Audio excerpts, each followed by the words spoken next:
যাতে করে এদের আলোচনা শুনে মুসলিম যুবকের ছেলেরা তারা যদি গান ছেড়ে দেয়, যাত্রা ছেড়ে দেয়, ফাংশন ছেড়ে দেয়, জুয়া ছেড়ে দেয়, ছেড়ে দিয়ে যদি মসজিদের দিকে চলে আসে, দিনের জন্য যদি সংগঠিত হয়ে যায়, এই ইসলামের ঘরের ছেলেগুলো যদি বুঝতে পেরে যায় যে না না, কতদিন আগ পরে দাসত্ব করব, আল্লাহ আমাদেরকে খলিফা করে পাঠিয়েছে এই জমিনের ওপরে ইনসাফ কায়েম করার জন্য, এই জমিনের উপরে ইনসানিয়াত কায়েম করার জন্য, এই জমিনের উপরে মানবতা প্রতিষ্ঠিত করার জন্য, এই জমিনের উপরে খোদার্থকে খানার ব্যবস্থা করার জন্য, এই জমিনের উপরে বিধবাদের মর্যাদা দিবার জন্য, এই জমিনের উপরে এতিমদেরকে রক্ষা করার জন্য, এই জমিনের উপরে সন্ত্রাস মুক্ত সমাজ গড়ো, এই জমিনের উপরে দুর্নীতি মুক্ত সমাজ গড়ো, এই জমিনের উপরে চোর মুক্ত সমাজ গড়ো,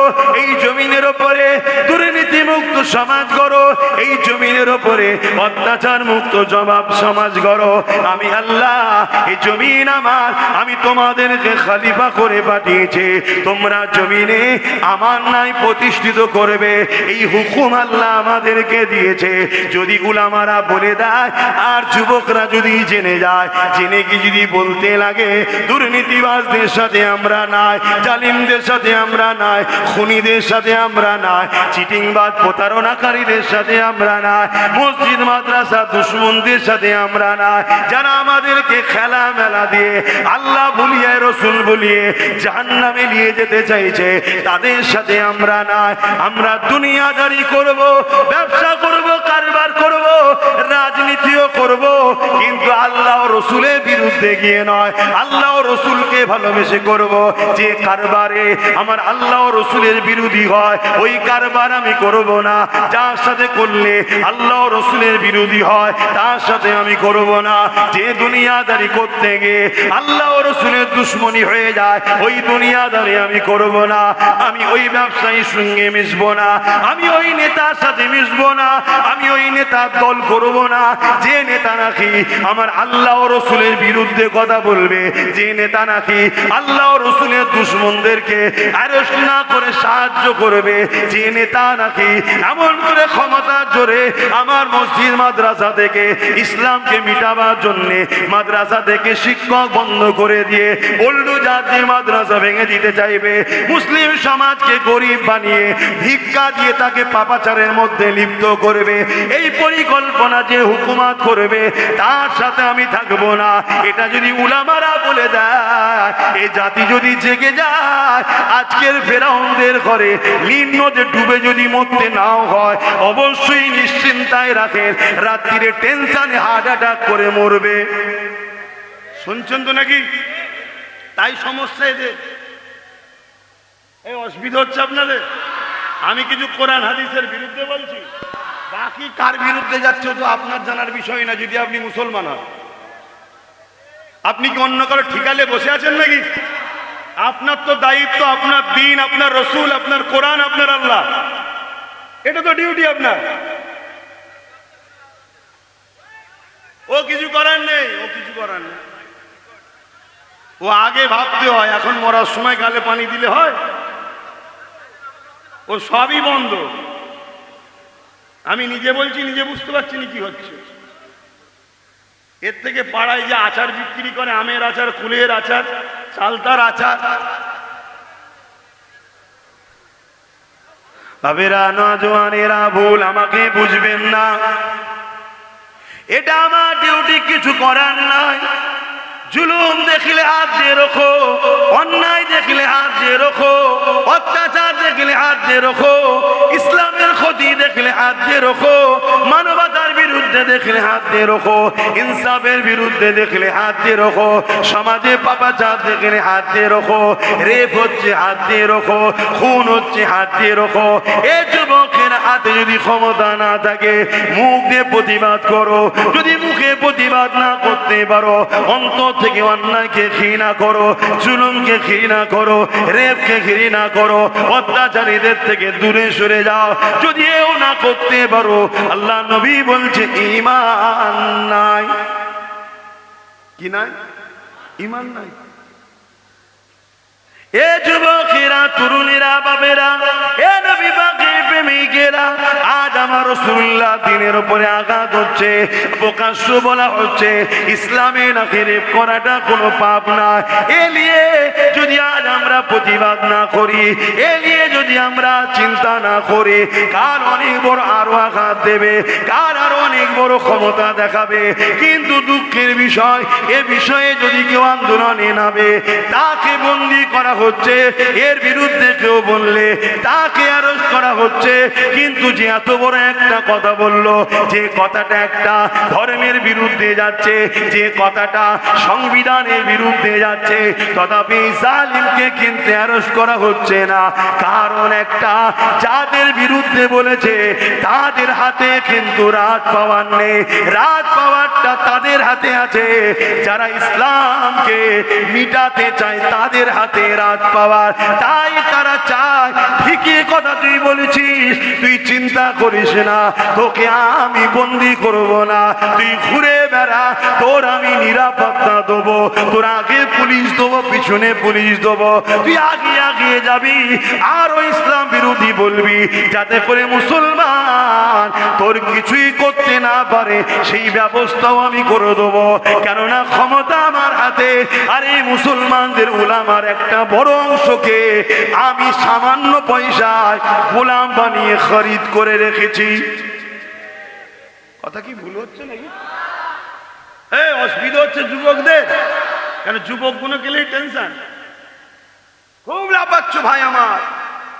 মনে রেখে দিও, এই সমাজে 18, 20, 25, 30 জন ছেলে এমন ভাবেও মারা গেছে, লাশটাও তোলা যায়নি, বেলচে দিয়ে তুলতে হয়েছে।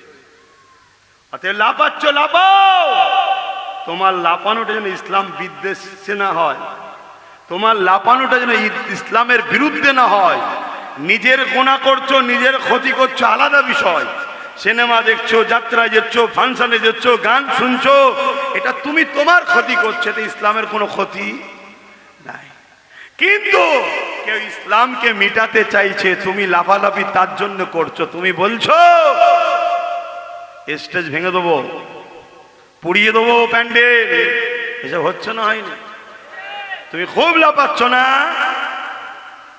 তুমি জানো তোমার নিঃশ্বাসটা ফুরোবার পরে কবরে 99টা সাপ হবে, আর জাহান্নামের একটা গর্ত হবে, ওখানে পুড়তে কেমন লাগবে? হ্যাঁ, গাইজরি দেখাচ্ছ? তুমি একটু হুঁশ করে কাজ করো। যে ফেরাউনদের জন্য তুমি তোমার দিনের বিরোধী লাগছো, যে ফেরাউনদের জন্য তুমি তোমার দিনী ভাইদের বিরুদ্ধে যাচ্ছ, সময়টা মিটে গেলে ওই ফেরাউনরাই তোমাকে কিন্তু কতল করবে। ওই ফেরাউনরাই, যদিও তুমি ভেতরে ভেতরে তাদের ধর্মকে মেনেও দিলাও, মনে রেখে দিও তারপরও ওদের জুতো হয়ে থাকতে হবে। কেন, তুমি জন্ম হয়েছে এই ঘরে, যদি যাও তাও সম্মান তুমি পাবে না। তার একটা চাক্ষুষ প্রমাণ বলে যাব। কি একটা রেজবি না কি একটা, যেন নামটা ভুলে যাচ্ছি, কোরআনের বিরুদ্ধে কেস করেছিল না কি, রেজা নাকি, কোরআনের বিরুদ্ধে একটা কেস করেছিল না সুপ্রিম কোর্টে, জানো? অনেক বছর হয়ে গেল, বেশ বছর 3-4 হয়ে গেল, নামটা ভুলে যাচ্ছি। ওই কি রেজবি না কিরম নাম, যাই হোক, কোরআনের বিরুদ্ধে কেস করেছিল। ও বেঈমান কেস তো করলো, আমার আল্লাহকে ইসলাম থেকে তাড়িয়ে দিল। তাড়িয়ে দিবার পর যেখানে গেল, কিছুদিন মিডিয়াতে তাকে নিয়ে হুড়োহুড়ি হলো, দেখো দেখো দেখো, ইসলামের মানবতা বিরোধী কাজ দেখে ধর্ম ছেড়ে দিয়েছে, দেখো দেখো দেখো। এখন কিছুদিন পরে ওই বাইট দিচ্ছে, আমি না ঘর কা না ঘাট কা, ধুপি কা কুত্তা বান গায়ে। কথা বুঝছেন না, বোঝেন না? এই আমার কথাই অসুবিধে হয়। হ্যাঁ, আবার অনেক সাধুরূপী শয়তান বেরিয়েছে, এদের আবার বর্তমান নতুন করে এরা সভ্য হচ্ছে, বলছে ভাষা একটু সংযত করে কথা বলা দরকার। ওদের যদি পুরাতন গুলো খোলা যায় না, এত নোংরা নোংরা ভাষা বলে রেখেছিস, যে কোনো মা বোনেদের সমাজে, বাপ ভাইয়ের সমাজে একসাথে শোনা যাবে না। আমি তো বলেছি কুকুর, এ কুকুর বললে অসুবিধা আছে? হ্যাঁ, আল্লাহ কোরআনে বলেছে না বলেনি? হ্যাঁ, আল্লাহ কোরআনে বলেছে উলাইকা কাল আনআম, এক শ্রেণীর মানুষ আছে যাদেরকে আল্লাহ বলেছে চতুষ্পদ জন্তুর ন্যায়। কোরআন চতুষ্পদ জন্তু তো নাকি? কোরআন চতুষ্পদ জন্তু নয়, তাহলে কি জন্তু? চতুষ্পদ জন্তু কাকে বলে? যার চারটে পা আছে। কোরআনের তাহলে কি পাঁচটা পা নাকি, না তিনটে? কটা পা? আরে বলবেন তো। কুকুর দেখেন না নাকি? তবে আপনারা হয়তো অরিজিনাল কুকুর ভুলে গেছেন, দুপায়ে কুকুর এত বেড়ে গেছে যে কোনটা অরিজিনাল ভুলে গেছে। এই জন্য থতমত হয়তো খেয়ে যাচ্ছে যে কি হলো বলি, কোনটা বল দেখি, ওইটা বলছে না এইটা বলছে। স্বাভাবিক হওয়াটা স্বাভাবিক। কথা বুঝে আসছে? তোকে আল্লাহ আলেমে হাক্কানি করু, হক কথা বলবি বাবা। হ্যাঁ, পেটের জন্য হজ করবি নি, দিনের জন্য হজ করবি। অর্থ তো আল্লাহ দেবে, টাকা কে দেয়? রুজি কে দেয়? হ্যাঁ, এত পিছনে লেগেছে, তারপরও রোজ দুটো দুটো করে জলসা, আর পারছি নি, তারপরও লোক যে বলছে অতি কিছু একটা করতে হবে, যা বলবেন তাই, যা বলবেন তাই। কথা বুঝে আসছে না? আবার একদল বলে এ মুরিদগুলো সব অন্ধ ভক্ত, মূর্খ জাহেল। এই তোমরা মূর্খ জাহেল না? আর যারা বলে তারা খুব শিক্ষিত পণ্ডিত, তাই তো নাকি? তবে এতটুকু বলতে পারি, তোমরা অন্ধ ভক্ত মুরিদ কি জানি না, তবে তোমরা নবীর গোলাম, আল্লাহর প্রিয় বান্দাদের দলভুক্ত আছো। ইনশাল্লাহ কিয়ামত দিন তোমাদেরকে আল্লাহ ওলিদের কাতারে জান্নাত দেবে। জোরে বলুন সুবহানাল্লাহ। যারা এই বড় বড় কথা বলছে, এতটুকু বলতে পারি, এরা হলো শিক্ষিত শয়তান। কি শিক্ষিত শয়তান? আমার তিলক তোমার বোনকে রেপ করেছিল, এই ধরনের মাইন্ডের লোকেরা, যারা শিক্ষিত কিন্তু মানবরূপী পশু। এই তিলক তোমাকে কোনো কি মূর্খ লোকেরা করেছে নাকি? শিক্ষিত ডাক্তার, ওরে বাবা, যাকে ধরা পড়েছে ও তো শাঁকের করা, ওকে ফাঁসানো হয়েছে, তা বলে ও পাপ করে না এটা বলবো না। ও ছোটখাটো খিলাড়ি, ও ছিল ওর মধ্যে, কিন্তু ছোটখাটো বোয়াল মাছ অনেক আছে, সব বোয়াল মাছ জাল ছিঁড়ে বেরিয়ে চলে গেছে। কথা বুঝছেন তো নাকি? যাক, এখন ওই দিকে আর যাচ্ছি না। তা আমি কি কথা বলছিলাম? আল্লাহ কোরআনে বলল চতুষ্পদ জন্তুর নাই। কারা? যারা কান থাকতো সত্য শোনে না, চোখ থাকতো সত্য দেখে না, হাত থাকতো সত্যের পক্ষে কাজ করে না, পা থাকতো সত্য পথে চলে না, জবান থাকতো সত্য কথা বলে না, এদেরকে আল্লাহ বলছে উলাইকা কাল আনআম, এরা চতুষ্পদ জন্তুর নাই। কুকুরও, গাধা, শুয়োর, খিঞ্জিল, এরা সব চতুষ্পদ জন্তুর মধ্যে পড়ে। আল্লাহ এটা বলে আবার কি বলছে জানেন? বালহুম আদাল, চতুষ্পদ জন্তুর থেকেও এরা নিকৃষ্ট। কথা কিছু বুঝে আসছে? আমি তো তবু একটু মান রেখে নাম দিয়েছি, একটু নাম দিয়েছি। যা কাশেন বাপেরা মনে রাখেন, আইয়ামে জাইলিয়াতের যুগে নারীদের ওপরে কত জুলুম অত্যাচার হতো। নারীগুলোকে জেন্ত জেন্ত তার বাপেরা পুঁতে দিত। আল্লাহ নবী এমন করে মক্কা জমিনে এসে নারীদের বাবাদেরকে বুঝিয়েছে, এ নারী কন্যার বাপেরা, নারীগুলোকে জেন্ত জেন্ত কেন পুঁতে দিচ্ছ? যারা নারীদেরকে জেন্ত পুঁতে দিত তারা কেউ এক আল্লাহ মাননেওয়ালা ছিল না গো। আজকেও যারা নারীদের উপরে জুলুম করে তারা কখনো এক আল্লাহকে মাননেওয়ালা হতে পারে না। তার বাস্তব আপনি দেখো, আজকে দেখছিলাম এক সংগঠনের বড় নেতা রয়েছে, তার নিজের 4 বছরের কন্যার সঙ্গে জুলুম অত্যাচার করেছে। এ যুবকেরা, তরুণেরা, বাপেরা মনে রাখবেন, ইসলাম থাকলে সভ্যতা থাকবে, ইসলাম থাকলে নারীর অধিকার থাকবে, ইসলাম থাকলে মানবতা থাকবে, ইসলাম থাকলে ইনসানিয়াত থাকবে, ইসলাম থাকলে নারীর অধিকার থাকবে, ইসলাম থাকলে খোদার তো খানা পাবে, ইসলাম থাকলে সমাজে বড় ছোট নিচু জাত উঁচু জাত এসব কিছু হবে না, মানুষ মানুষে মিলেমিশে থাকবে। তাই মায়েদেরকে বলি, সামান্য ভিক্ষা নিয়ে ইসলামের দুশ্মনদের সঙ্গে মিশে ইসলামকে মিটিয়ে দেও না গো। সন্তানগুলোকে মায়ের ঘরে বলবো ইসলামের শিক্ষা দাও। হ্যাঁ, ডাক্তার বানাও, কিন্তু ইসলামের শিক্ষা দিয়ে বানাও, নাই তোমার সন্তানটা ডাক্তার হবে ঠিকই, অপর দিকে সে কসাই টাইপের হবে। অনেক ডাক্তার আছে, কসাই আছে না নাই? অর্ধেক কেটে দিয়ে রক্ত অবস্থায় বেরিয়ে পড়ে, হ্যাঁ টাকা জমা দিছিস, আমি ভুল কথা বলছি না? আমার মা বোনেরা এত ওপেন কেন? আমি তো খেয়াল করিনি। এ কি কথা? মায়েরা এক্ষুনি কেউ ফটো ছুড়ে বলবে এই দেখো আব্বাস সিদ্দিকী বড় পীর সাহেব কি করছে দেখো। যে যার সুযোগে আছে, আমি খেয়াল করিনি এতক্ষণ ভাই। আমি যখন খেয়াল করেছি এবার বলছি, আরে ভালোবাসার লোক কি সবাই নাকি? তারা একসাথে নিয়ে বসে হই হই করে তকবির দেবে, স্লোগান দেবে, সমস্যা নয়। সমস্যা তো আব্বাস সিদ্দিকীকে নিয়ে, কথা বুঝছেন না? তো যাক, যত আমার বিরুদ্ধে লাগবে আলহামদুলিল্লাহ আমি মনে করি আমার জন্য এটা আল্লাহর পক্ষ থেকে রহমত। কেন আমি বুঝে বুঝে পা ফেলবো, আর বুঝে বুঝে পা ফেললে পাপাচার থেকে দূরেই থাকবো। কেন আমার দুশ্মন অনেক বুঝে কাজ করতে হবে। কি বল? তাহলে বাহানা হলো, চাপে পড়ে হলো, হাকিকাতে খারাপ থেকেই তো বাঁচছি নাকি? এটা আল্লাহর রহমতই বটে, ঠিক না? ঠিক গো? হ্যাঁ, আমরা বুঝি না। আমরা বিমার হলে মনে করি আমাকেই শুধু আল্লাহ দেয়। হ্যাঁ, পাশের ওই ছেলেটা কত বদমাইশি করে, ওকে দেয় না তো। আরে বোকা, আল্লাহ যাকে দুনিয়ায় যত ভালোবাসে তাকে আল্লাহ তত দুনিয়াতে পরীক্ষা নেয়। তোমাকে আমাকে যদি আল্লাহ ভালোবাসে বলো, তাহলে পরীক্ষা নেবে, পরীক্ষা নেবে। দুদিনের দুনিয়া একটু ধৈর্য ধরো, সবর করো, মার খাও, জেল খাটো, অত্যাচারের সাথে হাত মিলিও না, ন্যায়ের পক্ষে থাকো। এতে যত যাই হোক তুমি ন্যায়কে ছেড়ো না, ইসলামকে ছেড়ো না, মানবতাকে ছেড়ো না, মনুষ্যত্বকে ছেড়ো না, ইনসানিয়াতকে ছেড়ো না। গরিবদেরকে ভালোবাসো, বিধবাদেরকে সম্মান মর্যাদা দাও, এতিমের অধিকার দাও।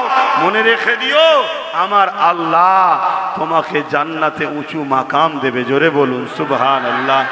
আরে পরীক্ষার রেজাল্ট আউট হওয়ার পরেই চাকরি পেলে কি পেলে না, পাস করলে কি করলে না, তখনই ফাইসাল্লাহ হয়। এ দুনিয়া হলো পরীক্ষার জায়গা। এর রেজাল্ট আউট হবে সুম্মা নুফিকা উখরা ফাইযাহুম কিয়ামুন ইয়ানজিরুন ময়দানে মাশরে। শুনছেন? কামিয়াবি তো এখানে নয়, এখানে তোমাকে আমাকে কামিয়াবির জন্য প্রস্তুতি নিতে হবে। খাতার পেন দিয়েছে, লিখতে হবে। 2 ঘন্টা দুনিয়ার পরীক্ষায় মাস্টার সময় দিয়েছে, তুমি লিখবে কি গল্প করবে তোমার ব্যাপার। ফাঁকা খাতা জমা দিলে ফেল করবে, তুমি বেকার হবে। কিন্তু ঘন্টা পড়ে গেলে খাতা জমা নিয়ে নেবে। আল্লাহ কাউকে 30, কাউকে 40, কাউকে 50, কাউকে 60, কাউকে 70, কাউকে 80 এরকম হায়াত দিচ্ছে। যেমন আজকে আস্তে আস্তে শুনলাম বাদুরিয়ার একটা 29 বছরের ছেলে কাছ থেকে পড়ে আজকে ইন্তেকাল হয়ে গেছে। ওর 29 বছর ছিল, আমার কত বছর ছিল আমি জানি না, কত বছর আছে, হয়তো আজকেই আমার শেষ হয়ে যেতে পারে। শুনছেন না শোনেন না? আমার জানা আছে? জানা নেই। যদি আজকে শেষ থেকে কালকে পর্যন্ত কেউ টেনে নিয়ে যেতে পারবে না। আর যদি এখনো বলে খোদা তোকে 50 রাখবো, অতদিন না থাকাই ভালো। কেন? বুড়ো হয়ে গেলে কেউ পাশে থাকে না, বুড়োদের কোনো দাম কেউ দেয় না। কথা বুঝে আসছে? তবে হ্যাঁ, যদি নবীর গোলাম বুড়ো হও, ও বুড়ো যত বাড়বে তত মূল্য বাড়বে। জোরে বলুন সুবহানাল্লাহ। হ্যাঁ, তুমি খেয়াল করে দেখো 108 বছরের মুফতি আজম মেজো হুজুরের যে সম্মান ছিল, আজকে ফুরফুরায় ওই সম্মান কারণে। কথা ভুল বলছি? কেন? ও বুড়ো হতে খারাপ নেবেন না, আবার একটু এই আন্দোলন না হয় যে মেজো হুজুরকে বুড়ো বলেছে। আরে ওই খেয়ালে বলছি না, সে আমার দাদু হয়, কিন্তু আমার দাদু বুড়ো, বয়স বাড়তে পারে, কিন্তু প্রকৃত নবীর গোলাম ছিল। প্রকৃত কি ছিল? নবীর গোলাম ছিল।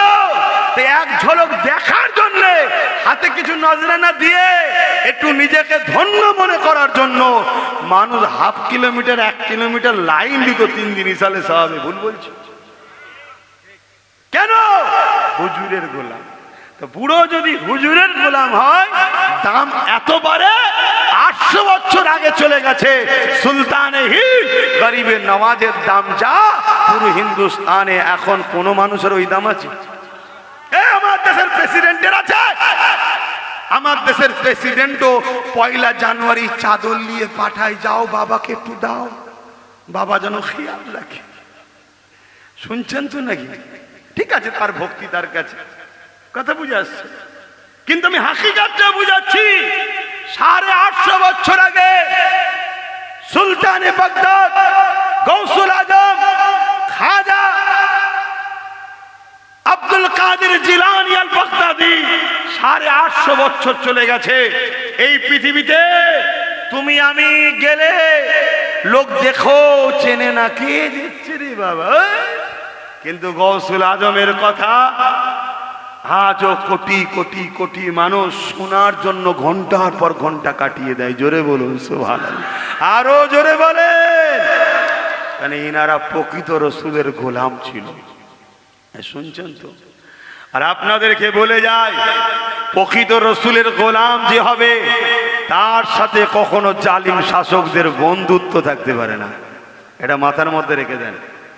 আপনি মিলিয়ে নেন, আমার রসুলের পাক সাল্লাল্লাহু আলাইহি ওয়াসাল্লামের প্রথম সাহাবী হযরত আবু বকর সিদ্দিক জালিম মুসাইলামাতুল কাজ্জাবের সঙ্গে লড়াই হয়েছিল। শুনছেন? হযরত উমর ফারুক মসজিদে আকসাকে উদ্ধার করেছিল, রোমের শাসকের বিরুদ্ধে লড়াই হয়েছিল। চলে আসেন, আরেক তবকা নিভে চলে যায়। ইমামে আজম জালিম শাসকের সাথে লড়াই হয়েছিল। ইমামে মালিক জালিম শাসকের সঙ্গে লড়াই হয়েছিল। আপনাদের অসুবিধা হচ্ছে কেন? আমি কি বলবো? মাইকের অবস্থাও খুব খারাপ যে অন্য কিছু বলবো। এই কথা কোনো বলছে, কোনো কি শরিয়ত বিরুদ্ধে কথা হচ্ছে নাকি? চলে আসেন, সুলতানে হিন্দ গরিবে নওয়াজের সঙ্গে জালিম শাসকের লড়াই হয়েছিল না বন্ধু হয়েছিল? একটু বলবেন তো? আরে চলে আসেন, হতভাগা আকবরের বিরুদ্ধে আমার মোজাদ্দেদ আল পেসানির লড়াই হয়েছিল না বন্ধুত্ব ছিল? জোরে বলবেন তো? লড়াই হয়েছিল। চলে আসেন, আমার আপনার মুর্শিদ জবানার মুজাদ্দেদ সৈয়দনা আবু বকর সিদ্দিক আওলাদে রাসূল দাদা হুজুর পীর কেবলা রহমাতুল্লাহ আলাইহির সঙ্গে, শুনছেন, ইংরেজদের সঙ্গে বন্ধুত্ব ছিল না লড়াই ছিল? আওয়াজ দিয়ে বলবেন। আজকের দিনও হক উলামা চিনার নমুনা বলে যাচ্ছি। বড় মুফতি সাহেব, বড় পীর সাহেব, বড় আল্লামা সাহেব, বড় পাগড়ি সাহেব, বড় জুব্বা সাহেব, বড় স্কলার সাহেব, বড় বুখারী পড়ানো সাহেব, সব সাহেব রেখে দিকে যাও। যদি জালিম শাসকের সঙ্গে কারো বন্ধুত্ব থাকে, জানবেন এ উলামা দুনিয়াদার উলামা, এ উলামা ওয়ারাসাতুল আম্বিয়া নয়। ওয়ারাসাতুল আম্বিয়ার সঙ্গে কখনো জালিম শাসকের বন্ধুত্ব থাকতে পারে না, দুশ্মনী থাকবেই। এই কথা শুনছেন তো? এটা বলে গেলাম, মিলিয়ে নেন। যদি মানার হয় মানবেন, না মানার হয় আপনার কবরে তার আমি জবাব দেবো না, আপনি দেবেন। আমার ডিউটি হক কথা বলতে হবে, না আল্লাহ আমায় ধরবে। তো বাপেরা চলে আসে, নারীদেরকে ইসলাম কি মর্যাদা দিয়েছে এই বিষয়ে দু একটা কথা বলে দেব। এ যুবকেরা, আল্লাহ নবী নারীদের বাবাদের কাছে গেল, এ নারীর কন্যা সন্তানের বাপেরা, কেন তোমরা নারীগুলোকে জ্যান্ত পুঁতে দিচ্ছ? তারা বলতে লেগেছে, হে আব্দুল্লাহর বেটা মুহাম্মদ, নারী হলো অশুভ, নারীরা সমাজের জন্য ফিতনা ছড়ায়, তাই নারীদেরকে বাঁচার কোনো অধিকার নাই। আল্লাহ নবী বললেন, এটা তোমাদের কাল্পনিক ধারণা, এটা তোমাদের ভুল ধারণা। আমি রাসূলুল্লাহকে যিনি পাঠিয়েছে, সেই মহান স্রষ্টা আল্লাহ, যিনি মায়ের গর্ভে পুত্র সন্তান দেয়, যিনি মায়ের গর্ভে কন্যা সন্তান দেয়, কে কন্যা হবে কে পুত্র হবে এটা তো মহান স্রষ্টা তৈরি। এতে নারীদের কি অধিকার আছে, নারীদের কি দোষ রয়েছে? তবে শুনে রেখে দাও, মহান স্রষ্টা জানিয়েছে, কারো ঘরে যদি প্রথম কন্যা সন্তান হয়, এর মানে ওই নারীর আব্বাকে জান্নাতের শান্তির পয়গাম দেয়া হয়। আল্লাহ নবী আরো জানিয়ে দিলে, এ নারীর বাপেরা, তোমাদের ঘরে যদি একটা দুটো তিনটে পর পর কন্যা সন্তান হয়, এই তিন সন্তানের বাবা যদি ওই কন্যাগুলোকে উচ্চ শিক্ষা দিয়ে এমন করে তাকে পাক পবিত্র রেখে তার বিবাহ যদি দিয়ে দিতে পারে, ওই তিন কন্যার বাবা আর আমি রাসূলুল্লাহ আল্লাহর জান্নাতে পাশাপাশি থাকিব। আরো জোরে বলুন সুবহান। নারীদের কত সম্মান! একটা নারী একটা জান্নাত, একটা নারীকে একটা জান্নাত। নারীর পায়ের তলায় শ্রেষ্ঠ জায়গা, যার জন্য সবাই আছে জান্নাতের। কি গো, কেউ এখানে আছেন নাকি জান্নাত যাওয়ার শখ নেই? এ আছে কেউ? প্রত্যেকেরই সব জান্নাত জান্নাত জান্নাত। ওই জান্নাতকে আল্লাহ নারীর পায়ের তলায়, অর্থাৎ মায়ের জাত মায়ের পায়ের তলায় রেখেছে। জোরে বলুন সুবহানাল্লাহ। আরো জোরে বলবেন না সুবহানাল্লাহ? তবে এখানে একটা কথা বলতে লাগে, বলবো। আমাদের সমাজে একটা প্রবাদ বাক্য আছে, আর বাক্যটা প্রবাদ নয়, সত্য, যে বাপকে মেয়েরা বেশি ভালোবাসে, বাপকে কন্যারা বেশি, বলুন বলুন বলুন, ভালোবাসে। এটা কথাটা সত্য। কিন্তু আমি একটা কথা বলবো, এটা শোনার পরে একটু অবাক হবেন না তো? বেশিরভাগ বাপ জাহান্নামে যাবে এই কন্যাদের জন্যই। বেশিরভাগ বাপ জাহান্নামে যাবে এই কন্যাদের জন্য। মুখ বেঁকিয়ে সেলফি তুলে যা ছাড়ছে, ওই বাপগুলো সব জাহান্নামে যাবে। যদি বলেন আমি তো ছাড়ি না, এ আব্বা আপনি ছাড়েন না তো কি হয়েছে? আপনি ওর গার্জেন না? কিয়ামতের দিন পুরুষদের জান্নাত যাওয়া বড় সহজ হবে না, নারীদের জান্নাত যাওয়া বড় সহজ। নারীকে শুধু তার বিষয়ে জিজ্ঞেস করা হবে, বলো তুমি আমাকে কেমন ভাবে মেনেছিলে, তুমি আমার হুকুম স্বামীর খেদমত কেমন ভাবে করেছিলে, বলো বলো তুমি কি কি করেছিলে, তোমাকে জিজ্ঞেস করা হবে। আর পুরুষকে কি জিজ্ঞেস করা হবে? তুমি নামাজ পড়েছো, রোজা রেখেছো, হজ করেছো, তার বিষয়ে সব জিজ্ঞেস করা হবে। সে যদি সব 100% শিওর হয়ে যায়, এরপরে বলবে আল্লাহ যায়, আল্লাহ বলবে না দাঁড়া, তোর ছেলে ঠিকভাবে চলেছিল কি বল। আল্লাহ ওকে জিজ্ঞেস করেন না, তুই তো গার্জেন, বল। যদি ছেলে বদমাশি করে বাপ ছেলে ধরা পড়ে যাবে। কেন? ছেলেই বলবে আল্লাহ আমি যখন ফজরের নামাজ কাজা করে শুয়ে থাকতাম বাপ তুলতো না, আমি যখন রাত্রিরে ফাংশন থেকে আসতাম বাপ তুলতো না, আমি যখন ইসলামের দুশ্মন জালিম চোর বদমাইশ নেতাদের পিছনে ঝান্ডা নিয়ে ঘুরতাম আমার বাপ রুখতো না, আমার বাপ রুখতো আব্বাস সিদ্দিকীর পিছনে গেলে। অনেকে রোকে না, রোকে না? হ্যাঁ আব্বারা তৈরি হও। আমি একটু ওপেন বলি, এজন্য অনেক উলামারাও টেনশনে পড়ে যায়, সাধারণ লোকও টেনশনে পড়ে যায়। তারা একটু ঘুরিয়ে বলে আমার তো ঘুরানো ঘুরানো কল নেই ভাই, আমি যা বলি ডাইরেক্ট বলি। কিন্তু আসো না, আমি যদি ভুল বলি তুমি আমায় ঠিকটা শিখিয়ে দাও না, তোমাকে আমি উস্তাদ বলে মানব। কথা বুঝছেন না, বোঝেন না? যদি কাছে আসতেও অসুবিধে হয়, কোরআন সুন্নাত দলিল দিয়ে, কোন ফতোয়ার কিতাবে আছে দলিল দিয়ে স্টাম্প মেরে ছেড়ে দাও না যে আব্বাস সিদ্দিক এই কথাগুলো ভুল বলেছে কোরআন সুন্নাহর বিরুদ্ধে। কথা বুঝছেন না, বোঝেন? তাহলে আমি সেই কিতাব খুলবো, আমারও যারা কিছু উস্তাদ হুজুর আছে যাদের সঙ্গে পড়াশোনা করেছি আমি মিলাবো, মিলিয়ে দেখি হুজুররা বলে হারে বাবা ফতোয়া ঠিকই দিয়েছে, তুই ভুল করেছিস। আমি তওবা ইস্তেগফার করলো, অসুবিধা কি আছে? আমি কি জাহান্নামে যেতে চাই নাকি? আমি তো চাই না। কিন্তু দুঃখের বিষয় ওই চারানা আটানাগুলো শুধু লাফালাফি করছে। পুকুরে দেখবেন যারা ওই চ্যাংচিঙে মাছ হয় তারাই বেশি লাফালাফি করে, আর বড়গুলো চুপ করে তলায় বসে থাকে। যে কোনো দলের দেখুন বড় উলামারা প্রতিবাদ করছে না, আমার সব চুপচাপ আছে, এই চারানা কোনো লাফালাফি করছে। এক কথা আমি ভুল বলছি? খেয়াল করে দেখুন। হ্যাঁ প্রত্যেকটা দলই কম বেশি বড় বড় উলামা আছে, তাদের একটু হলেও কিতাবের জ্ঞান আছে, তারা কিন্তু চুপ করে আছে। তারা দেখছে হয়তো এত ডাইরেক্ট বলা আম মানুষ ধরতে পারবে না, উচিত নয়, তবে কিন্তু যে কথা বলেছে ভুল নয়। কথা বুঝছেন না, বোঝেন না? কিন্তু আমার বক্তব্য আবার উল্টো, আমিও তো জানতাম না কিছু, আমি তো শিখেছি কারোর থেকে। তাহলে আপনি কিছু জানেন না, আপনাকে তো শিখতে হবে। কি শিখতে হবে না? হবে না তো যাক, এখন তো সময় বেশি নেই, কি করা যাবে, নামাজ পড়তে হবে তো। আসলে এবার শীতের বেলা, শীত না পড়লেও শীতকাল তো এসে গেছে। এই খোদার মার কবে ঠান্ডা আসবে আল্লাহ জানে। ঠান্ডা আসতে চাইছেন, ঠান্ডা এলো একটু শান্তি হয়। যে কথা বলছিলাম, কি কথা বলছিলাম যেন? মেয়ের বাপেরা জাহান্নামে যাবে বেশিরভাগ কার জন্য? মেয়ের জন্য। ছেলেকে বাপকে জিজ্ঞেস করা হবে তোমার ছেলে, ছেলের বিষয়ে যদি 100% দেখা যাচ্ছে বাপ যা ছেলেকে মানুষ করেছে, অমনি জিজ্ঞেস করা হবে তোমার মেয়েকে বিবাহ দেওয়ার আগ পর্যন্ত বলো ঠিকভাবে চলেছে, বলো, জিজ্ঞেস করা হবে। শুনছেন? খুব দুঃখের সাথে বলতে হয় আজ বড় প্ল্যান পরিকল্পনা চলছে। কি রে বাবা ওপর দিকে কি দেখছিস? হেলিকপ্টার থেকে বোম ফেলবে নাকি? হ্যাঁ ঘুরে ঘুরে কি দেখছিস? অসম্ভব কিছু নয়। আর যদি ফেলে দেয় মরে গেলে অসুবিধা আছে নাকি? আর যদি মরণ কপালে না থাকলে ফেললেও ফাটবে না, চিন্তা করছিস কেন? বাগদাদে কত বোম ফেলেছিল, ফেটেছিল কেন? খোদার হুকুম হয়নি। এত ঘাবড়াবার কি আছে? ঘেবড়ে ঘেবড়ে আমরা 8 দিন মরে গেলাম। এই জিন্দেগির কি শান্তি আছে আল্লাহ জানে। হ্যাঁ ওখানে আবার দুজনে আগুন দেখাচ্ছে, আম পাড়ছে নাকি কেউ? শুনছেন তো নাকি? আমি কি বলছি শুনছেন না? তো ভাইয়েরা আমার, তাহলে কন্যার বিষয় জিজ্ঞেস করবে। আজকে বলো বাপেরা মেয়েদেরকে স্কুলে পাঠাচ্ছেন, কলেজে পাঠাচ্ছেন, ভালো জিনিস পাঠান, কিন্তু সমাজে একটা পরিকল্পনা চলছে, এটা জানেন? এরা মুসলমানকে কোনো দিক দিয়ে হারাতে পারবে না, এরা বুঝে নিয়েছে।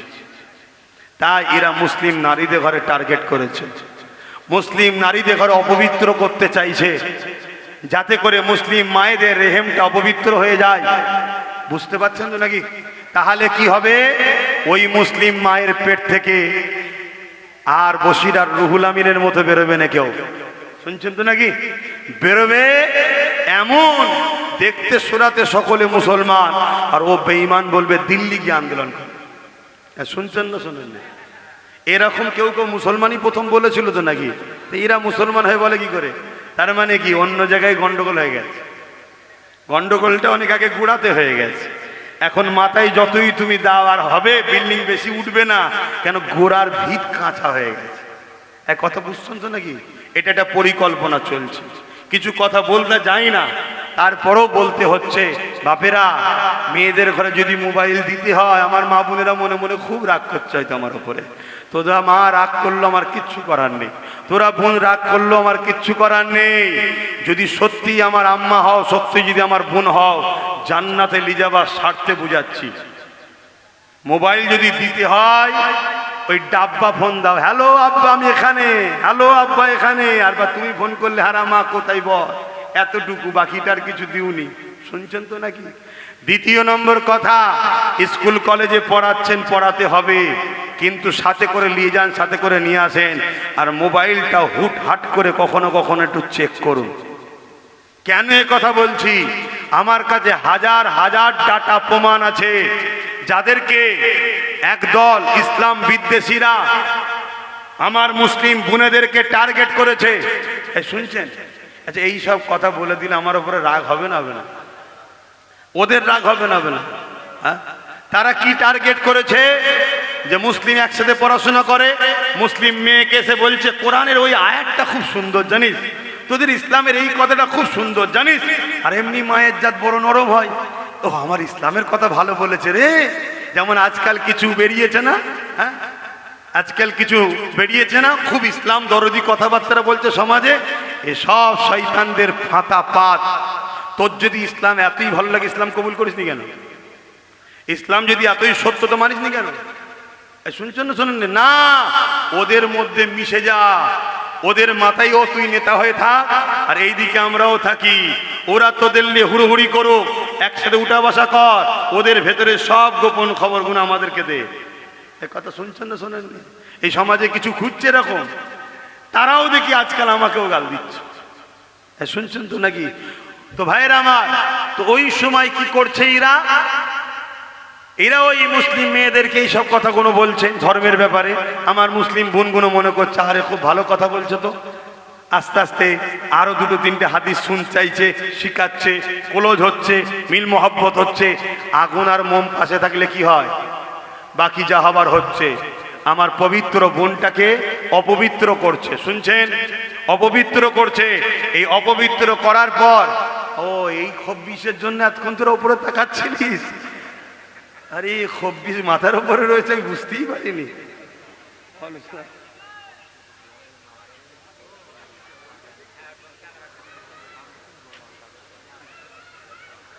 ভাইরা আমার, শুনবেন না বাদ দেবো?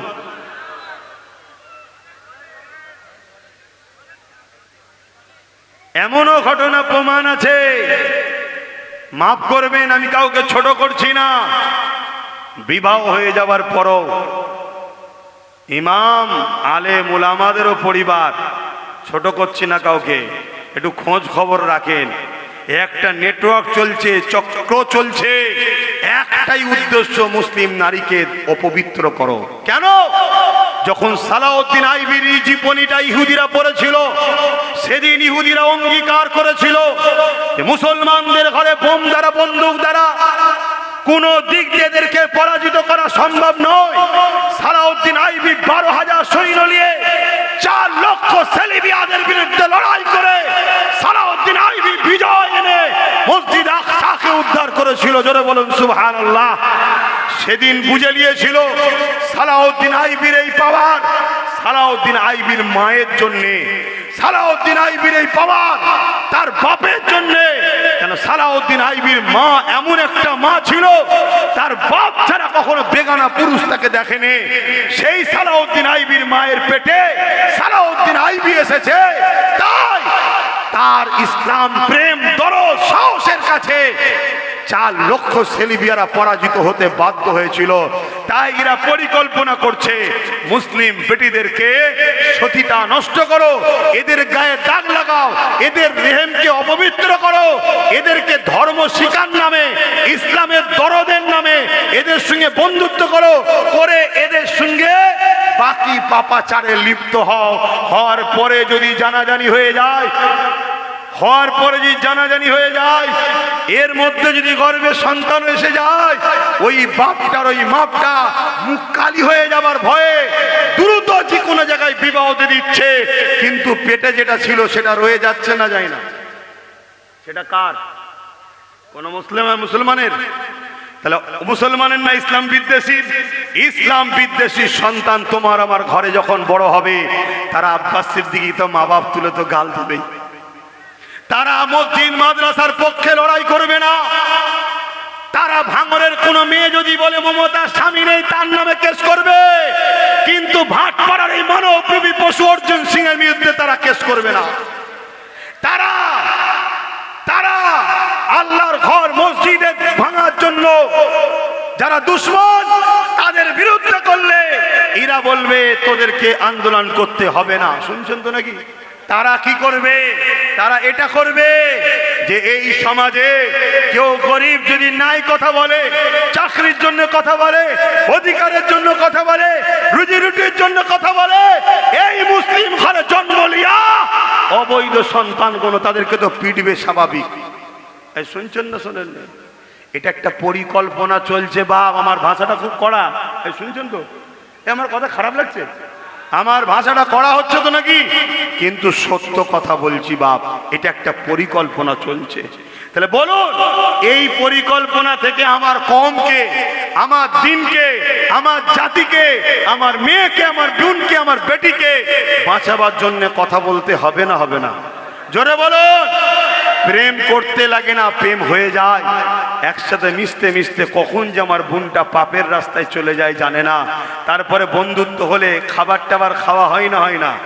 এখন এমন খাদ্য আছে আপনাকে খাইয়ে দেবে, আপনি নিজে দাঁড়িয়ে থাকবেন শুধু কন্ট্রোল। যেমন এই রিমোটে চালাচ্ছে, দেখছেন না? এই চালাচ্ছে দেখছেন তো, জমিনে বসে উপরে উড়াচ্ছে তো, যার হাতে রিমোট আছে সে চালাচ্ছে তো। এমন খাদ্য আছে, এমন ভ্যাকসিন আছে, আপনার শরীরে পুশ করে দেবে, আপনি তার কৃতদাস দাসী হয়ে যাবেন। সে দূর থেকে আপনাকে কন্ট্রোল করবে। সব চলছে। আপনার আমার কথা পছন্দ নাও হতে পারে, কারণ আপনি দুনিয়া ঘাটেন না, এখন আপনি জানেন না। মাইক্রোতে দেখতে হবে এমন ছোট্ট ছোট্ট কোষ আছে, আপনার শরীরের মধ্যে প্রবেশ করিয়ে দেওয়া হবে। আপনার শরীরে প্রবেশ করিয়ে দিয়ে ওই মাইক্রোকে দূর থেকে হ্যাক করে সেটাকে নিয়ন্ত্রণ কম্পিউটার দিয়ে করা যাবে। আপনাকে দ্বারা যা খুশি তাই করাতে পারবে। তাহলে আমার বোন হয়তো খারাপ দিকে যেতে রাজি নয়, কিন্তু আমার বোন কেমন খাদ্য খাইয়ে দেবে, সে ওই ঘোরে পড়ে পাপাচারে লিপ্ত হয়ে যাবে, তার হুঁশি থাকবে না। এরকম একটা পেশেন্ট আজকে আমার বাড়িতে এসেছিল, অনেক এসেছে, এরকম একটা আজকেও এসেছে আমার বাড়িতে। তার আমি ট্রিটমেন্ট করলাম, তাকে আমি আমাদের যার সিস্টেম আছে কোরআন কালামুল্লাহ দিয়ে তাকে তওবাতিল্লাহ করিয়ে তার বাপ মাকে বুঝালাম। কথা বুঝে আসছে? এরকম একটা পেশেন্ট। কথা কিছু শুনছেন আমার কথা? এতে বোঝো বাপ ভাইরা, আব্বাস সিদ্দিকী এই যে কথাটা বলছে, এই কথা বলার জন্য যারা আমাদেরকে মিটাতে চাইছে তারা আমার দুশ্মন হচ্ছে না, বন্ধু হচ্ছে। হ্যাঁ, অতএব এই সব কিছুর পিছনে একটা শক্তি কাজ করছে, ওই শক্তিটা হলো রাজ শক্তি। অতএব লোহা কাটতে গেলে লোহার প্রয়োজন। যারা আমাদেরকে মিটাতে চায় এদের হাত থেকে বাঁচতে গেলে আমাদেরও পাওয়ারের দরকার আছে না নাই? এজন্য আব্বাস সিদ্দিকী তৈরি করেছে, এজন্য বলছে। এতে অনেকের অসুবিধা হচ্ছে যে হুজুর সব ঠিক আছে, জলসায় এসে বলবে কেন? জলসায় এসে কিচ্ছু বলিনি তো, জলসায় এসে এটাই বলি তোরা যেমন তোদের জায়গায় দাঁড়িয়ে মানুষের রুজি রুটির কথা না ভেবে আমার ইসলামকে আঘাত দিচ্ছিস, এই তোদের হাত থেকে ইসলামের মানুষকে নিরাপত্তা রাখার জন্য একটা ধর্মগুরু হিসাবে প্রচারের দরকার আছে না নাই? এজন্যে প্রচার করি। তো যাক, আমার কথাতে ভাষাতে ব্যবহারে এই অল্প সময় এই রকম মাইকলে যা কিছু বললাম, কেউ কষ্ট পেলেন? হাত তুলে দেখান কষ্ট পেয়েছেন। আগামী দিন আপনাদের আশপাশে যদি আই লাভ মোহাম্মদ সাল্লাম নিয়ে এবং এই ভাটপাড়ার দুপায়ে পশুর জুসিং যে কথা বলেছে এর প্রতিবাদে যদি কোনো প্রতিবাদ সভা হয়, খবর পেলে একটু যেতে পারবেন তো? একটু হাত তুলে বলুন, যেতে পারবেন তো? রোদ লাগবে না তো? গরম হবে না তো? একটু হাত নাবান, আসেন একটু সালাম পরিয়ে দোয়া করবো। ইয়া নবী সালাম।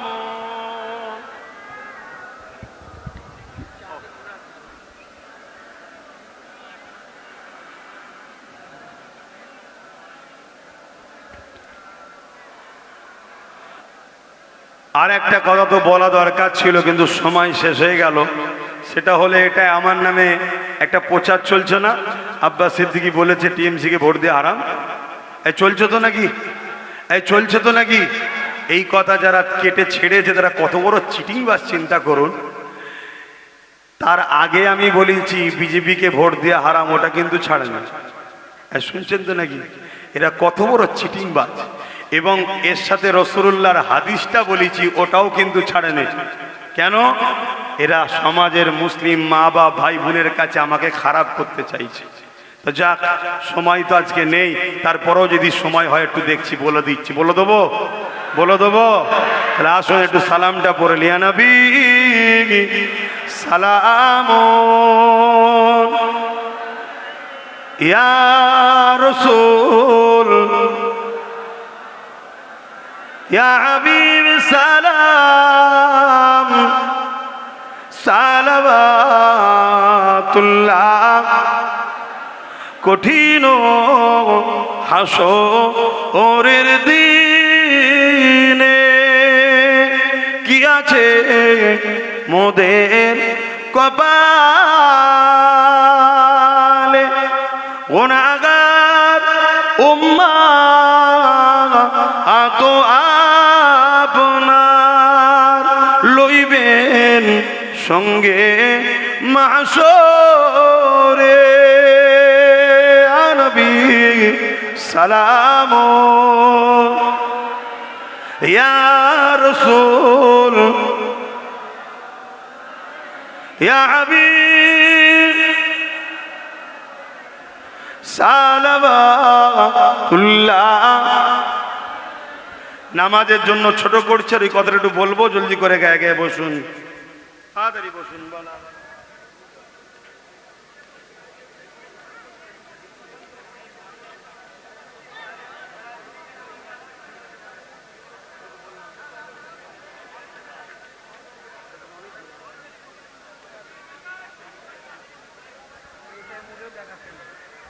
ভাইয়ের আমার, এদেরকে জিজ্ঞেস করেছি,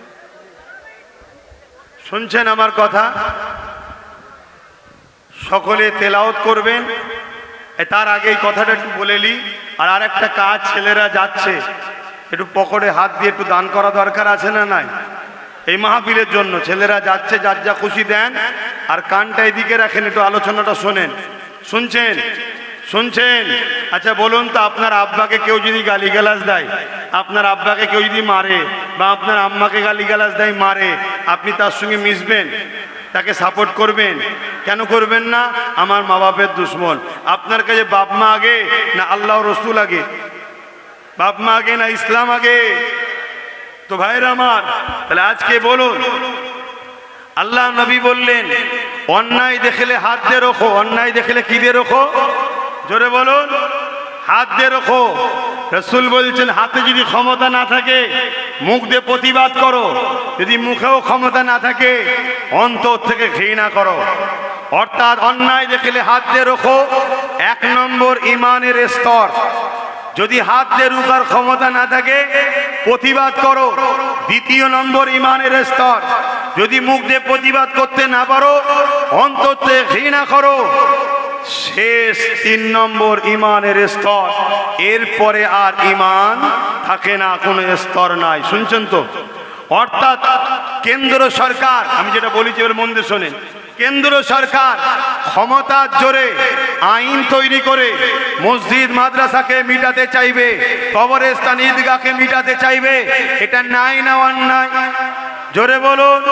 এই অন্যায়কে রাসূলের হাদিস অনুযায়ী হাত দিয়ে রুখতে হবে। যদি হাতে ক্ষমতা না থাকে মুখ দিয়ে প্রতিবাদ করতে হবে, যদি মুখে ক্ষমতা না থাকে তাহলে অন্তর থেকে ঘৃণা করতে হবে। কিন্তু একটা মুসলমান দাবিদার কেন্দ্র সরকারকে হাত দিয়ে রুখলো না, মুখ দিয়ে প্রতিবাদ করলো না, অন্তর থেকে ঘৃণা করলো না, উপরন্ত তাকে ভোট দিয়ে আরো শক্তিশালী করলো, তাহলে কি সে মসজিদ মাদ্রাসা কবরস্থান ঈদগাহর পক্ষে না বিরুদ্ধে? জোরে বলেন। তাহলে রাসূলের হাদিস অনুযায়ী তার মধ্যে ঈমান থাকছে? জোরে বলুন, থাকছে না। দ্বিতীয় নম্বর কথা, আমরা কেউ মসজিদ ভাঙতে এসেছে বা মসজিদের বিরোধী করছে, আমরা যদি তার বিরোধী করি বা রুকা দরকার আছে না নাই? আর কেউ যদি বলে যে ওর বিরোধী করা যাবে না, ওকে রুকা যাবে না, ওর বিরুদ্ধে কথা বলা যাবে না, দিল্লি চলে যাও, তাহলে সে কি মসজিদ মাদ্রাসার পক্ষে না বিরুদ্ধে? জোরে বলুন। আমার বাংলার এমন করে দুর্গাপুরে বল্ডুজার যে মাদ্রাসা ভাঙলো রাজ্য সরকার, এই যে রাজ্য সরকার মাদ্রাসার বন্ধু না দুশ্মন? তাহলে বলুন, যে মাদ্রাসা ভাঙবে তাকে উচিত হাত দিয়ে রুকা নয়। যদি রুখতে না পারেন তাহলে মুখ দিয়ে প্রতিবাদ করুন, যদি প্রতিবাদ করতে না পারেন অন্তত ঘৃণা করুন। তা না করে আপনি যদি তাকে আবার ভোট দিয়ে সাহায্য করেন, শক্তিশালী করেন, তার মানে মাদ্রাসার দুশ্মনকে আপনি কামিয়াবি করছেন। সে মাদ্রাসা ভাঙুক, আর যে মাদ্রাসার দুশ্মনের সাথ দেয় তার মধ্যে ঈমান আছে? এই টোটাল এত বড় কথা, আরো অনেক কথা বলেছি। আবু দাউদ শরীফে মিশকাত শরীফের হাদিস, আমার রাসূল বলছে কেউ জুলুম জালিম জানার পরও যদি কেউ তার সাথ দেয়, তাকে সহযোগিতা করে, তার মধ্যে ঈমান থাকবে না। কথা বুঝে আসছে? তবে ভারতবর্ষের বুকে তাহলে আমরা কিভাবে চলবো? কেন কম বেশি তো এদিক ওদিক সবাই জুলুম করছে, দেখতো নাকি? তাহলে কিভাবে চলবো? একটা পন্থা আছে, সেটা কি? তুই আমার উপকার যদি নাও করিস, ক্ষতি করবি না। আর দ্বিতীয় নম্বর, ভাগিদারি, বিনিময়, তুমি দাও আমি দেবো, তুমি দাও আমি দেবো, এক হাতে লোবো এক হাতে দেবো। যেমন আমরা বিজনেস করি না, 10 টাকা দিয়ে কিছু কিনি না কারো কাছ থেকে, এটা চলবে। কথা বুঝে আসছে না নাই? সেই জায়গা না করে আজ আমরা সব তুলে দিচ্ছি ক্ষমতা, আর তারা ক্ষমতার জোরে আমাদের মসজিদ মাদ্রাসা দিনকে মিটাচ্ছে, আল্লাহর বিরুদ্ধে কথা বলছে, ইসলামের বিরুদ্ধে কথা বলছে। কেউ কাউকে তো আবার আল্লাহও দাবি করে বলছে, নাউজুবিল্লাহ, সময় আর নেই বলার। এরপরও যদি আমরা মুসলমান তাদের দলদাস হয়ে থাকি, তাহলে ঈমান থাকবে? নতুন করে এইটাকে নিয়ে আর এক দল মুনাফিক প্রচার করছে কি, একজন বয়োজ্যেষ্ঠ প্রবীণ মানুষ বলেছে চলবে দিওয়া, আর ইনি বলছে ঈমান চলে যাবে। আরে যে প্রবীণকে দেখাচ্ছ ওটা তার কথা না, তাকে এআই করে তৈরি করেছো, প্রথম কথা। দ্বিতীয় কথা, যদি বলে থাকে সেটা আজ থেকে যদি 10 বছর আগে বলে, তা 10 বছর আগের কথা এখন লাগাচ্ছ কেন? শুনছেন না শোনেননি? একটা মসজিদ আপনার গ্রামে আছে, দান করতে হবে না? কালকে ধরুন স্পেনের মতো সব দখল হয়ে গেল। স্পেনে জানেন তো বিরাট বড় বড় মসজিদ মাদ্রাসা ছিল, এখন সব কি বলে সিনেমা হল, থিয়েটার সব হয়ে গেছে। কেন? সব দখল করে নিয়েছে। শুনছেন? ইতিহাস তো পড়েন না, আর কি বুঝবেন? তখন আমার বিরোধী হবেই স্বাভাবিক। তা সেই জায়গায় যদি মসজিদটা দখল হয়ে কেউ যদি সিনেমা হল করে দেয়, ওতে আর দান করা যাবে? তাহলে যতদিন ছিল ততদিন তো হবে। যতদিন এই মসজিদ মাদ্রাসার বিরোধী করেনি, যতদিন বলেনি আমার কোরআন শেষ, উন্নতি শেষ হবে না, আমার কোরআন শেষ হয়ে যাবে, ততদিন চলো যাক। আলাদা ব্যাপার ছিল, রুজি রুটির লড়াই ছিল। যখন তুমি আমার কোরআনকে হাত দিয়েছো, আঘাত দিয়েছো, এখন তোমাকে সাপোর্ট করা মানে আমি কোরআনের বিরোধী হয়ে যাবে। যে কোরআনের বিরোধী সে কাফের। কথা মাথায় ঢুকছে না? ঢোকে না? এই তো কথা বলেছি, বুঝতে তো অসুবিধা হচ্ছে কেন? এরপরেও অনেক মোল্লা মৌলভী সাহেব দেখি ঘুরোচ্ছে শুধু মশলাকে। তার মানে কি? সব ভাড়াটিয়া দালাল। শুনছেন? আর কথা নয়, আমার কথায় কেউ বেজার হলেন, কষ্ট পেলেন, হাত তুলে বলেন কে কে আমার পক্ষে আছেন। হাত তুলে বলেন যে যে আমার পক্ষে, আমি কাউকে জোর করছি। হাত লম্বা করে তুলবেন কে কে পক্ষে আছেন, হাত তোলেন। আমি কাউকে জোর করেছি? জোর করেছি? তোমার ভালো নাও লাগতে পারে আমাকে, যদি ভালো লাগে হাত তুলেছো, কিন্তু যদি কেউ হাত না তুলে থাকে তাকে একটু দেখে নাও। কেউ যদি হাত না তুলে থাকে রেখে রাখো, দেখে রাখো, দেখে রাখো। তাহলে বলো, যদি কেউ মসজিদ মাদ্রাসাকে মিটাতে চায় তাকে ভোট দেওয়া যাবে? কেউ যদি বলে কোরআন শেষ হয়ে যাবে, আমার উন্নতি শেষ হবে না, তাকে ভোট দেওয়া যাবে? যদি দেয়, ঈমান থাকবে না। কথা মাথায় ঢুকছে না, ঢোকে না? এই কথা বলাতে মুসলিম পাড়ার 2-10টা 20টা মানুষের কষ্ট হচ্ছে। এই বেঈমান, তুই কার দিকে? তুই কোরআনের দিকে না কোরআনের দুশমনের দিকে রে? তুই মুসলিম সুরাতে বেঈমান নাকি রে? কথা মাথায় ঢুকছে না, ঢোকে না? অতএর পরও যদি মনে হয় আমি বেঈমান, তাহলে তুই তোর বেঈমানের সঙ্গে থাকবে যা, আমাদেরকে রুখতে আসবি না। তুই ভাববি পুলিশ আছে, বন্দুক আছে, বোম আছে, আমাদের কিচ্ছু নেই, আমাদের হাত আছে দুটো। আল্লাহর কাছে তুলে বলবো, আল্লাহ বড্ডবার বেড়ে গেছে, খোদা একটু সাইজ করে দাও না আল্লাহ। শুনছেন না শোনেননি? রাস্তাঘাটে কুকুর বিড়ালের মতো চলে যাবি, খবরদার। আর কথা নয়, কেন একটা দিন বাঁচাবার লড়াই চলছে। কথা বুঝে আসছে? আসো আর একটা ছোট্ট উদাহরণ দিয়ে যাচ্ছি। আমাদেরকে মুশরিক বানাবার নতুন একটা প্ল্যান চলছে। উৎসবটার নাম হচ্ছে বিজয়া উৎসব। কি উৎসব? জোরে বলুন। বিজয়া উৎসব। এই বিজয়া উৎসবটা কিসের? গায়ের ইসলাম ধর্মের ধর্মীয় উৎসব তো এটা নাকি? বিজয়া উৎসব যেখানে আল্লাহর সঙ্গে গায়রুল্লাহ শরীক করা হয়, সেই উৎসবের উপলক্ষ করে কোনো মুসলমানের গেলে ঈমান থাকবে? এই বিষয়ে কোনো মুফতি মৌলানারা ফতোয়া দেয়? কোনো মুফতি মৌলানা ফতোয়া দেয়? এ কথা বলে যে ধর্ম যার যার উৎসব সবার বললে ঈমান চলে যাবে? কথা বলা যাবে না বাবা। এ কথা মুসলমানকে সজাগ করে? করে না। উপরন্তু আব্বাস সিদ্দিকীর বিরুদ্ধে ফতোয়া দেয়। কেন? ওদের নেতা পয়সা দিয়ে রেখেছে ভাড়াটিয়া, আব্বাসের বিরুদ্ধে বল, নাই অসুবিধে আছে। যাকার কথা নেই। আল্লাহুম্মা আমিন। আল্লাহ দিন বুঝাতে গিয়ে একটু সময় চলে গেছে।